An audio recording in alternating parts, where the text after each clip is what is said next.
Assalamualaikum warahmatullahi wabarakatuh. Alhamdulillahirrabbilalamin. Kemarin saya nonton video juru bicara PT UN dalam kasus gugatan PDIP, Megawati dan Hasto kepada KPU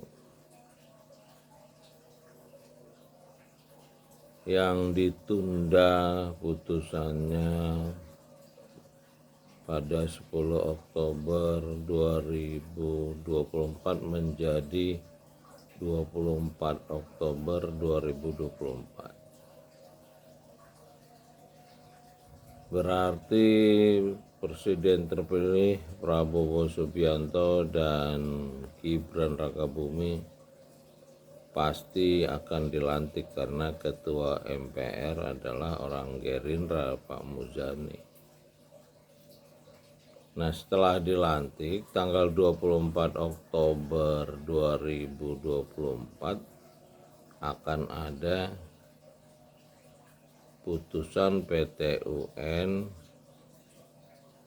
terhadap gugatan PDIP kepada KPU. Nah, di sini dalam usia jabatan presiden dan wakil presiden 4 hari ini akan langsung masuk ke masa genting pertama. Lalu masa genting berikutnya adalah keuangan negara yang terancam untuk sangat minim karena membayar hutang-hutang Presiden Jokowi dan dinastinya selama 10 tahun yang nilainya mencapai 20.000 triliun kurang lebih ya, karena ini kan berhubungan dengan berbagai pihak swasta dari dinasti Jokowi ini bukan. Dan janji Jokowi untuk tidak membebani IKN dengan APBN itu udah dilanggar. Hari ini APBN sudah diluncurkan 88 triliun ke IKN. Ini tahun ini ditambah lagi 90 triliun. Jadi ini yang nasib Pak Prabowo ini sebetulnya sudah dijebak sama Presiden Jokowi nih. Dia membangun dunia fantasi di IKN. Ya, mudah-mudahan masih ada jalan keluar untuk menyelamatkan bangsa dan negara ini.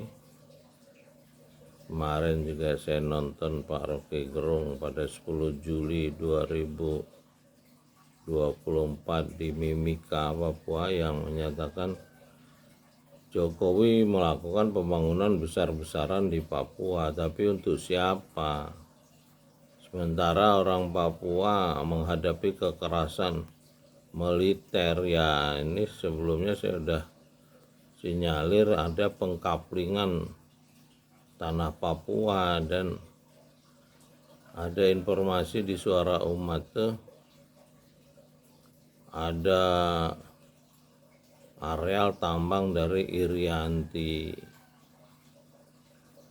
namanya sama dengan nama istri presiden, tapi itu perusahaan tambang dari Australia. Ya, memang perusahaan tambang yang di Indonesia ini banyak dari Australia. Salah satunya Natarang di Lampung, itu Australia. Ya, masyarakat nggak tahu pabrik tambang itu di atas gunung Punduh Pidada itu. Kalau kita mau ngelihat ya ke atas gunung itu ada tambang seperti di Freeport itu. Ya ini memang benar-benar kritis ya, atau SOS, karena memang selama ini NKRI harga mati yang didengungkan Tentara Nasional Indonesia ini, memang banyak yang mati warga negara Indonesia, udah mendekati atau lebih kali 10 juta warga negara Indonesia yang mati setelah kita proklamasi kemerdekaan 79 tahun ini.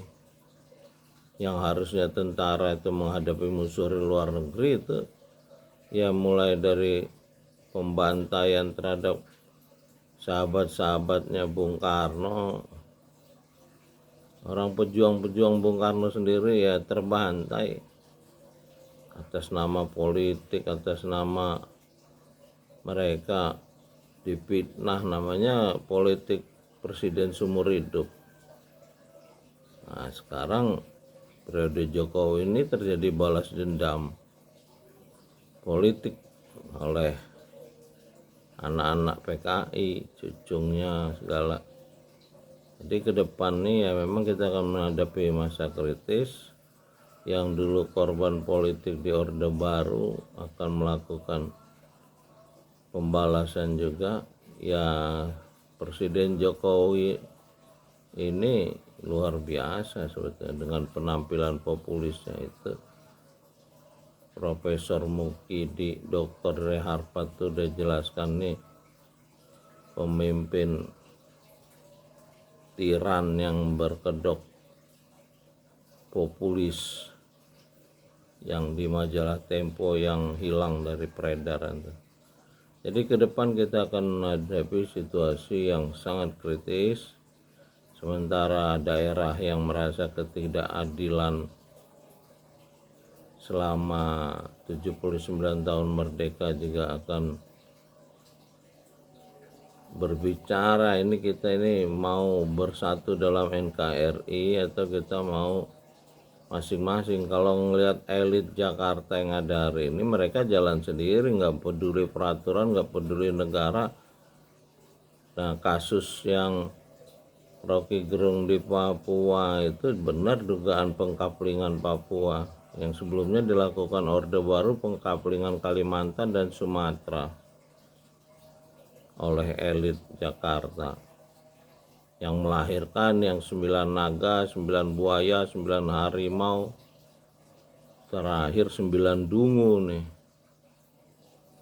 yang rezim 10 tahun terakhir nih yang mempertontonkan kebobrokan, korupsi, kolusi, nepotisme tanpa ragu dan tanpa malu, karena dia yakin bahwa aparat Indonesia ini memang sudah tidak berdaya. Dengan keyakinan itulah dia membayar KPU mulai dari pencalonan wali kota Solo, karena dia yakin semua aparat bisa dibayar. Ya makanya ijazah palsu bisa jadi wali kota, jadi gubernur, jadi presiden, ya semuanya sudah dibayar. Jadi birokrasi kita mungkin pada posisi tingkat kejujurannya yang sangat rendah, jadi 95% mungkin tidak jujur. Kalau masyarakat kita 37% tingkat kejujurannya, jadi yang tidak jujur itu sekitar 63%. Jadi memang kalau negara ini kacau ya normal, dan IQ masyarakat Indonesia yang turun menjadi 78, yang sebelumnya kita punya intelektual yang sangat hebat sampai tahun 95 ya, dari 1928 sampai 1955 itu intelektual Indonesia bersatu membangun negara Republik Indonesia untuk mendunia. Tapi hari ini Partai Gelora Indonesia ingin membangun 5 besar dunia dengan segala macam slogan-slogan nasional Indonesia emas yang dibilang bonus demokrasi itu.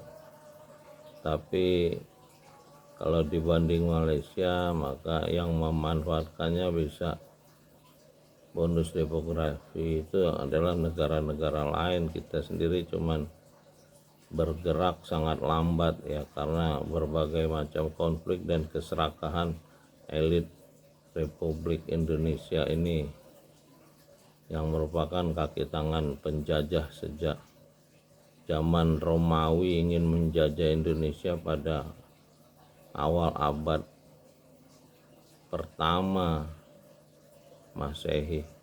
Ya, mudah-mudahan kita masih bisa menyelamatkan NKRI harga mati rasa ini.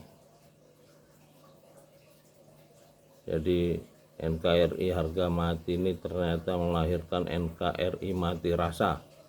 Mudah-mudahan kita bisa melindungi semua amanah dari Tuhan Yang Maha Esa ini berupa negara Republik Indonesia ini.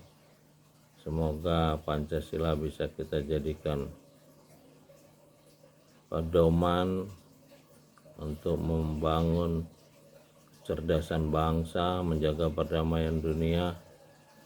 Mudah-mudahan kita diberi kekuatan menolong untuk memperbaiki diri, keluarga, masyarakat, bangsa dan negara dan umat manusia. Robi adilni murhola syirikiw wa ahridni muraji syirikiw wa jalim ladun sultanan nasiroh.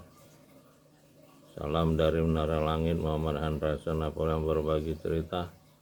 Assalamualaikum warahmatullahi wabarakatuh. Alhamdulillahirabbil alamin.